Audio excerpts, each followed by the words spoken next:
हम class 8 science का chapter 5 coal and petroleum को कंटिन्यू करेंगे। और कल हमने इस चैप्टर से रिलेटेड जो टॉपिक है आपका पेट्रोलियम उसको कंप्लीट किया, जिसमें हमने देखा था कि जो आपके पेट्रोलियम होते हैं उनके कहाँ पे यूज़ होते हैं और उनके जो आपके कॉन्स्टिट्यूएंट्स होते हैं उनके बारे में भी हमने डिटेल से डिस्कस किया। एंड आपकी पेट्रोलियम रिफाइनरी के बारे में हमने जाना।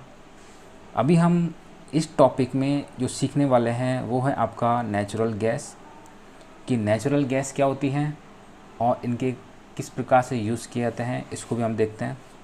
तो चलिए, natural gas is a very important fossil fuel. तो जो नेचुरल गैस होता है वो क्या होता है आपका, बहुत इम्पोर्टेंट फॉसिल फ्यूल होता है। क्या होता है, फॉसिल फ्यूल। तो फॉसिल हमने कल देखा था ना, फॉसिल क्या है, आपके जीवाश्म है ना। तो आपके जो डेड ऑर्गेनिज्म होते हैं है ना, तो उनकी जो रिमेन्स होते हैं वो आपके फॉसिल होते हैं, तो उनसे क्या बनते हैं, आपके फॉसिल फ्यूल तैयार होते हैं। तो ये नेचुरल गैस क्या है, आपकी एक फॉसिल फ्यूल है और जो बहुत ही इंपॉर्टेंट है, because it is easy to transport through pipes. क्यों इम्पोर्टेंट है, क्योंकि देखो इसको है ना आसानी से हम क्या कर सकते हैं, ट्रांसपोर्ट कर सकते हैं। किसके द्वारा, पाइप्स के द्वारा हम ट्रांसपोर्ट कर सकते हैं। एक स्थान से दूसरे स्थान पर अगर हमको इसको भेजना होता है, गैस को, कौन सी गैस है, नेचुरल गैस को भेजना होता है, तो हम इसको आसानी से भेज सकते हैं। देखिए, natural gas is stored under high pressure as compressed natural gas. अब ये जो नेचुरल गैस होती है इसको स्टोर किया जाता है अंडर हाई प्रेशर पर ना। प्रेशर को कैसा रखते हैं, बहुत हाई रखा जाता है, जैसे कंप्रेस्ड नेचुरल गैस का रखा जाता है एज कंप्रेस्ड नेचुरल गैस। जैसे आपकी ये जो कंप्रेस्ड जो नेचुरल गैस, अब ये भी तो आपकी नेचुरल गैस है ना, तो ये जो कंप्रेस्ड नेचुरल गैस है इसको कैसे रखते हैं हम, हाई प्रेशर पर कंप्रेस करके रखते हैं। CNG is used for power generation. और जो ये जो सीएनजी होती है ऊर्जा उत्पादन में इसका यूज़ किया जाता है, सीएनजी का।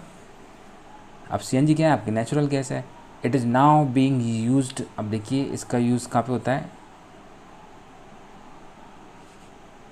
आजकल इसका यूज़ कहाँ पे हो रहा है, इसको समझते हैं। It is now being used as a fuel for transport vehicles. और ये जो सीएनजी होती है इसका आजकल कहाँ पे यूज़ हो रहा है आपका, एज ए फ्यूल के रूप में ट्रांसपोर्ट व्हीकल्स में। ट्रांसपोर्ट जो व्हीकल्स होते हैं ना, उनमें जो मोटर वाहन होते हैं, आपके गाड़ियाँ होती हैं, उनमें इस किसका यूज़ हो रहा है, सीएनजी का। अब सीएनजी का क्यों यूज़ हो रहा है, हमारे पास तो डीजल भी है, पेट्रोल भी है। देखिए, because it is less polluting, क्योंकि ये कैसा है, पॉल्यूशन को कम करता है, लेस पॉल्यूटिंग है। It is a cleaner fuel, और ये कैसा है, क्लीन फ्यूल होता है ना। कैसा फ्यूल है, क्लीन फ्यूल होता है, मतलब क्लीन ईंधन है।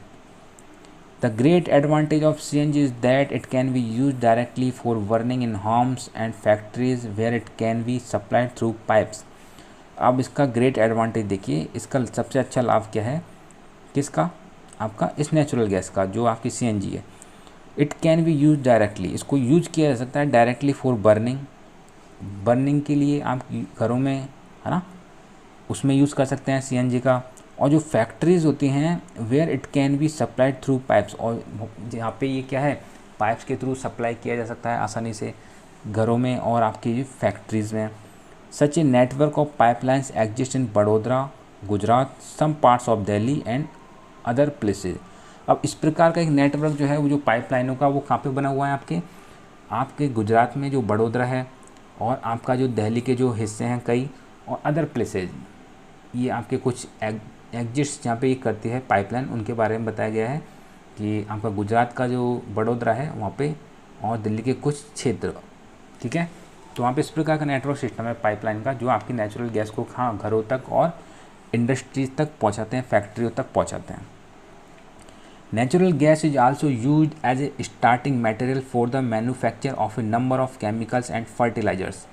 अब देखिए, जो ये आपकी नेचुरल गैस होती है इसको कहाँ पे यूज़ किया जाता है, एज ए स्टार्टिंग मटेरियल के रूप में, for the manufacture of a number of chemicals, जो आपके कई सारे केमिकल्स बनाए जाते हैं और जो फर्टिलाइजर्स बनाए जाते हैं। चैप्टर 1 में पढ़ा ना हमने फर्टिलाइजर्स के बारे में। तो जो फर्टिलाइजर्स होते हैं और जो केमिकल्स होते हैं, उनकी मैन्युफैक्चरिंग में जब हम करते हैं तो उनका जो स्टार्टिंग जो मटेरियल होता है वो आपका कौन सा होता है, वो आपका होता है ये नेचुरल गैस। ये नेचुरल गैस कौन सा होता है, आपका स्टार्टिंग मटेरियल होता है, जिनसे फिर आपके आगे चल के केमिकल और फर्टिलाइज़र को बनाया जाता है। India has vast reserves of natural gas, और जो इंडिया है वो कैसा रिजर्व है आपका, आपका वास्ट मतलब बड़ा रिजर्व है किसके लिए, आपको नेचुरल गैस के लिए। मतलब यहाँ पे कई सारे आपके क्या है, नेचुरल गैस के रिसोर्सेज हैं। In our country natural gas has been found in Tripura, Rajasthan, Maharashtra and in the Krishna Godavari delta. और ये जो आपका हमारे जो कंट्री है, हमारा जो देश है, उसमें जो नेचुरल गैस है वो कहाँ कहाँ पाई गई है आपके, देखिए ये पाई गई है आपके त्रिपुरा में, राजस्थान में जहाँ पर अभी हम रह रहे हैं, महाराष्ट्र में, एंड इन द कृष्णा, और ये जो गोदावरी जो नदियाँ हैं इनका जो डेल्टा क्षेत्र है वहाँ पे भी आपके ये जो नेचुरल गैस हैं ये पाई गई हैं। ठीक है, तो ये है आपकी नेचुरल गैस के बारे में। अभी देखिए ये बूझो कुछ सोच रहा है, इसको देखते हैं, इसको पढ़ते हैं क्या सोच रहा है ये। Can coal, petroleum and natural gas be prepared in laboratory from dead organism. तो भाई देखिए लैब में तो हम सब कुछ बना लेते हैं, तो क्या जो कोल और जो पेट्रोलियम और जो नेचुरल गैसेज हैं ये, क्या हम इनको लैब में मरे हुए जीवों से तैयार कर सकते हैं क्या।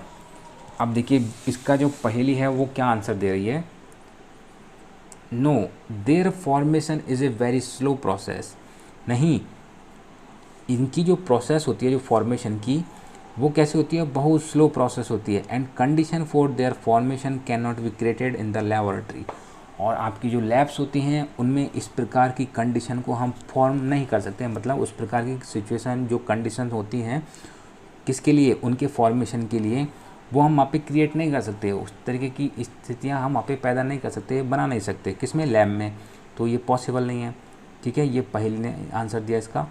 आगे देखते हैं आप, आगे आपके लास्ट जो है इस चैप्टर में वो है some natural resources are limited.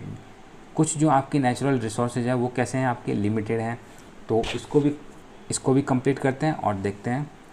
You have studied in the beginning of the chapter that some natural resources are exhaustible like fossil fuels, forests, minerals, etc. आपने स्टार्टिंग में पढ़ा था ना इस चैप्टर के में, क्या पढ़ा था कि जो आपके कुछ मेटल्स होते हैं, जो आपके कुछ नेचुरल जो रिसोर्सेज होते हैं वो कैसे होते हैं आपके एग्जॉस्टिबल। जैसे फॉसिल फ्यूल्स हैं आपके, फॉरेस्ट है, मिनरल्स है, मतलब एक टाइम पर ये कैसे हो जाएंगे, जब इनको यूज़ करते जाएंगे तो ये ख़त्म हो जाएंगे, है ना, समाप्ति की ओर आ जाएंगे। और उसमें आपकी जीवाश्म ईंधन है, फॉरेस्ट है, जंगल हैं, मिनरल्स होते हैं, ये सब क्या है, फॉसिल आपकी, ये क्या है, एग्जॉस्टेबल रिसोर्सेज हैं। You know that coal and petroleum are fossil fuels. आपको पता है जो कोल होता है, जो कोल है एंड जो पेट्रोलियम है वो क्या है आपका, वो आपका फॉसिल फ्यूल है। कोल एंड पेट्रोलियम क्या होता है, फॉसिल फ्यूल है। It require the dead organism billions of years to get converted into these fuels.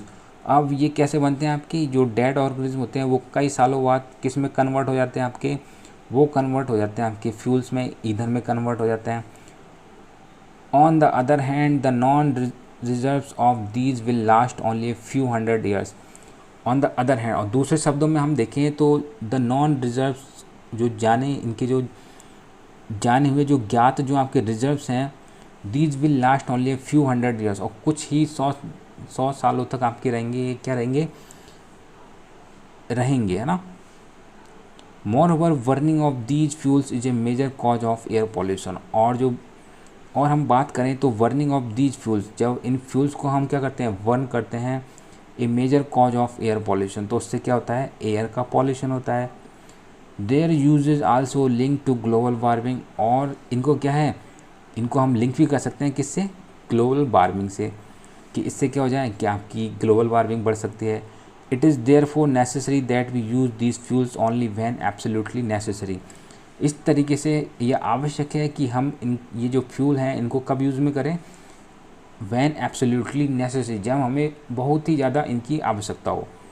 This will result in better environment, और ये कैसे हो सकता है आपका, जब एनवायरनमेंट अच्छा हो जाए, है ना, तो उसके लिए हमको कुछ करना पड़ेगा। तो देखिए क्या करते हैं, smaller risk of global warming and their ability for a longer period of time. तो this will result in better environment, इससे क्या होगा, आपका जो एनवायरनमेंट होगा वो अच्छा हो जाएगा, जब हम इनका कब यूज़ करेंगे, जब हमें इनकी ज़रूरत होती है। Smaller risk of global warming, और जो ग्लोबल वार्मिंग है उसका भी रिस्क क्या हो जाएगा, कम हो जाएगा। And their availability for a long period of time, और इनकी जो अवेलेबिलिटी होगी वो भी आपको काफ़ी समय तक मिल पाएगी। ओके, आगे देखते हैं अब इसका। In India the petroleum conservation research association, जिसको हम क्या बोलते हैं, PCRA, जिसे हम बोलते हैं PCRA, इसकी फुल फॉर्म क्या होती है आपके, पेट्रोलियम कंजर्वेशन रिसर्च एसोसिएशन। अब ये क्या सलाह देता है, ये सलाह देता है advise people how to save petrol अथवा डीजल वाइल ड्राइविंग, कि जो लोग होते हैं वो पेट्रोल और जो डीजल होता है उसको ड्राइविंग के दौरान किस प्रकार से सेव कर सकते हैं। तो कुछ टिप्स दी हुई हैं, आप भी इसको फॉलो कर सकते हैं। तो देखिए, सबसे पहले है आपकी drive eight a constant and moderate speed as far as possible. तो आप जब ड्राइव करें तो आपको कैसी स्पीड रखनी है, आपको कांस्टेंट स्पीड रखनी है, मतलब उसको एक समान स्पीड पे चलाना है। ऐसा नहीं कि गाड़ी को आपने बंद किया फिर दोबारा चालू किया फिर बंद किया चालू, तो ऐसा क्या होता है, इससे आपकी फ्यूल ज़्यादा कंज्यूम होगा ना। And moderate speed as far as possible, और उसकी स्पीड को आपको मॉडरेट ही रखना है, ज़्यादा स्पीड में भी नहीं चलाना है तो आपको बिल्कुल उसको कम स्पीड में नहीं चलाना है, तो मॉडरेट स्पीड में आप उसको चला सकते हैं। स्विच ऑफ, अब सेकंड देख लेते हैं इसका, switch off the engine at traffic lights. अब जब आपका ट्रैफिक लाइट आता है तो उस टाइम आप क्या करेंगे, उसके जो आपका व्हीकल है उसके क्या करेंगे, उसके इंजन को स्विच ऑफ कर दोगे। At a place where you have to wait, जहाँ पे आपको इंतज़ार करना होता है तो आप उसको बंद करके भी तो इंतज़ार कर सकते हैं ना। ऐसा कई बार क्या करते हैं, उसको चालू रख देते हैं और वेट करते रहते हैं, तो उससे आपका जो फ्यूल होता है वो कंज्यूम होता रहता है। तो ये कुछ टिप्स हैं। एंड नेक्स्ट देखते हैं, जो ये सब कर किसने दिया आपको, PCRA ने दिया, जो कि आपका क्या है, petroleum conservation research association. And next देखते हैं, एंश्योर करेक्ट टायर्स प्रेशर, और जो टायरों में जो प्रेशर है उसको भी एंश्योर कर लें आप कि उनमें ठीक तरीके से हवा भरी हुई है या नहीं। एंड नेक्स्ट है आपका, ensure regular maintenance of the vehicle, और ये भी ज़रूरी है कि आपका जो व्हीकल है उसका रेगुलर मेंटेनेंस होता रहे। ओके, तो ये चैप्टर आपका चैप्टर 5 कंप्लीट होता है।